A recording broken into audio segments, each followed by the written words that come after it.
Daffodil international ইউনিভার্সিটির flagship event media বাজ এর ষষ্ঠ আসর অনুষ্ঠিত হয়েছে 4 ও 5 ডিসেম্বর। প্রতি বছর ভিন্ন ভিন্ন থিম নিয়ে আয়োজিত এই ইভেন্ট শিক্ষার্থীদের সৃজনশীলতা, পরিকল্পনা এবং ব্যবস্থাপনার দক্ষতা তুলে ধরার একটি গুরুত্বপূর্ণ মঞ্চ। এই আয়োজনের পিছনে ছিল দীর্ঘ প্রস্তুতি, চ্যালেঞ্জ মোকাবেলা এবং দলগত প্রচেষ্টার এক সফল উদাহরণ। কীভাবে আয়োজকরা এসব চ্যালেঞ্জ অতিক্রম করে আয়োজনটিকে সফল করেছেন, সে গল্প নিয়েই আমাদের আজকের বিশেষ প্রতিবেদন। বিস্তারিত শুনুন সাদিয়া আফরিনের রিপোর্টে। মিডিয়া বাজের ইতিহাস শুরু হয় 2021 সালে, যখন প্রথমবারের মতো এই আয়োজনটি অনুষ্ঠিত হয়েছিল। এরপর থেকে প্রতি বছর বিভিন্ন থিমের সাথে আয়োজিত হয়ে আসছে এই অনুষ্ঠান। 2021 সাল ছিল মিডিয়া বাজের প্রথম আসর, যেখানে থিম ছিল মিডিয়া কনভার্জেন্স। এরপর 2022 সালে থিম ছিল advertising, PR and branding tools. 2023 সাল মিডিয়া পারফরমেন্স এবং এবছর 2024 সালে থিম ছিল পজিটিভ বাংলাদেশ। এছাড়াও মিডিয়া বাজে প্রত্যেক বছর সেগমেন্ট হিসেবে থাকে photography contest, short film contest এবং বিজয় নির্বাচন করা হয় প্যানেল ডিসকাশনের মাধ্যমে। থিমের সাথে মিলিয়ে আয়োজন করা হয় মাস্টার ক্লাসও। প্রত্যেক বছরের মতো এই বছরও আয়োজনের প্রস্তুতি এবং সফল বাস্তবায়নে নানান চ্যালেঞ্জের মোকাবিলা করতে হয়েছে আয়োজকদের। আয়োজকরা কিভাবে এসব চ্যালেঞ্জ পার করেছে এবং কিভাবে আয়োজনটিকে সফল করেছে তা জানার জন্য আমরা কথা বলেছি এবারে আয়োজকদের সঙ্গে। প্রথমেই আমরা জানতে চাই আয়োজকদের প্রস্তুতি কেমন ছিল। এই আয়োজনের সফলতা অর্জন করতে কতদিন আগে থেকে তাদের কাজ শুরু করতে হয়েছিল। আয়োজকদের মধ্যে একজন জানান, মিডিয়া বাস ফল 2024 করার জন্য আমাদের শুরু থেকে কাজ করা লাগছে। আমরা সেমিস্টারের শুরু থেকেই একটা প্রপোজাল লেটার তৈরি করতেছিলাম। ইভেন গত মিডিয়া বাস থেকে আমরা জানি যে নেক্সট মিডিয়া বাসটা আমাদেরই করতে হবে। আমাদের নিজেদের মধ্যে আমরা একটা কথাবার্তা বলে যে টিম ওয়াইজ রেডি করছিলাম যে এই কয়েকজন প্রপোজাল লেটার তৈরি করবে, ওইখানে কাজ করবে, আর বাকিরা অ্যাডিশনালি ছিল। আয়োজকদের মধ্যে একজনের কাছ থেকে শুনবো প্রত্যেকটি পদক্ষেপ নেওয়ার আগে কি সতর্কতা অবলম্বন করতে হয়েছে তাদের।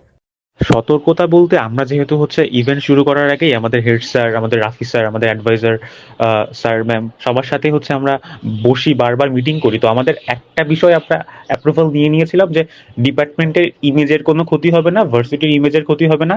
কিছু আমাদের গাইডলাইন আছে, ওইগুলা জাস্ট আমরা ফলো করে আমরা আমাদের মতো করে কাজ করতে পারবো। তো আমাদের ইভেন্টের সাকসেসফুল হওয়ার পেছনে এটাও একটা কারণ ছিল যে আমরা পূর্ণ স্বাধীনতা পেয়েছিলাম যে আমরা কি করতে চাই, কাদের আনতে চাই, কিভাবে প্রমোশন করতে চাই, পুরোটা ওভারঅল যে সেগমেন্টগুলো, ডিজাইনটা সবকিছু আমরা নিজেদের মতো করে করতে পেরেছিলাম। সত্যি কথা বলতে ওইভাবে আমাদের কোনো সতর্কতা বা ফলো করতে হয় নাই, কারণ আমরা জাস্ট যে কিছু কমন বিষয় আছে সেইগুলো ফলো করে মাথায় রেখেই আমরা সব কাজ করেছিলাম। আয়োজকদের মধ্যে থেকে একজনের কাছ থেকে শুনে নেব অতিথি বাছাইয়ের ক্ষেত্রে কি বিষয়গুলোকে তারা গুরুত্ব দিয়েছে। অতিথি বাছাইয়ের ক্ষেত্রে আমরা কয়েকটি বিষয়কে অগ্রাধিকার দিয়েছিলাম। অতিথিদের পেশাগত অভিজ্ঞতা কেমন এবং তাদের জনপ্রিয়তা কতটুকু সেদিকে লক্ষ্য রেখেছিলাম। আমাদের অনুষ্ঠানের থিম যেহেতু ছিল নিউ মিডিয়া এবং বাংলাদেশ 2.0, তাই আমরা চেষ্টা করেছিলাম এর সাথে প্রাসঙ্গিকতা রাখতে। ছাত্রছাত্রীদের জন্য শিক্ষণীয় এবং অনুপ্রেরণাদায়ক আলোচনা নিশ্চিত করার চেষ্টা করেছিলাম। মিডিয়া বাজে দায়িত্বপ্রাপ্ত আয়োজকদের মধ্যে থেকে একজনের সাথে কথা বলে জানা যায় যে তাদের দায়িত্ব পালন করতে গিয়ে কোথায় বাধাপ্রাপ্ত হয়েছে এবং ঠিক কিভাবে তার এগুলো থেকে উতরে গেছে। দায়িত্ব পালনের ক্ষেত্রে প্রথম যে বাধাটা আসে সেটা স্পন্সর ম্যানেজের ক্ষেত্রে। যে আমরা কিন্তু জুলাইয়ের বেশ অনেকদিন আগে থেকেই প্রপোজাল লেখার কাজটা আমি শুরু করে দিই আমাদের পটেনশিয়াল স্পন্সরদের কথা মাথায় রেখে। কিন্তু কি হয়, জুলাইয়ের পরবর্তীতে কিন্তু দেশের রাজনৈতিক অর্থনৈতিক প্রেক্ষাপটটা অনেকটা বদলে যায়। তো এরপর তারা আমাদের কমিটমেন্ট দিয়েছিল, কিন্তু এরপর কিন্তু তারাও এমন পরিস্থিতিতে ছিল না যে এতগুলো টাকা বাজেট হিসেবে আমাদের দেয়া তাদের প্রমোশনের জন্য। তো সেক্ষেত্রে একটা অনেক কাঠখড় পোড়াতে হয়েছে, বাট আলটিমেটলি ইউনিভার্সিটি থেকে আমরা ইভেন্টটা সাকসেসফুলি নামানোর জন্য বাজেট পাই এবং শেষের দিকে আমরা অনেকগুলা ছোটখাটো স্পন্সর ম্যানেজ করতে সক্ষম হই। প্রিয় শ্রোতাবৃন্দ, আমরা এতক্ষণ শুনলাম আয়োজকদের প্রস্তুতি, নেপথ্যর গল্প, চ্যালেঞ্জ মোকাবেলার কৌশল। মিডিয়া বাস 2024 আয়োজনের সাফল্যের পেছনে ছিল কঠোর পরিশ্রম, পরিকল্পনা এবং দলের সম্মিলিত প্রচেষ্টা। এটি ছিল ড্যাফোডিল ইন্টারন্যাশনাল ইউনিভার্সিটির ফ্ল্যাগশিপ ইভেন্ট মিডিয়া বাসের ষষ্ঠ আসরে আয়োজকদের সাক্ষাৎকার ও সফল আয়োজনের গল্প।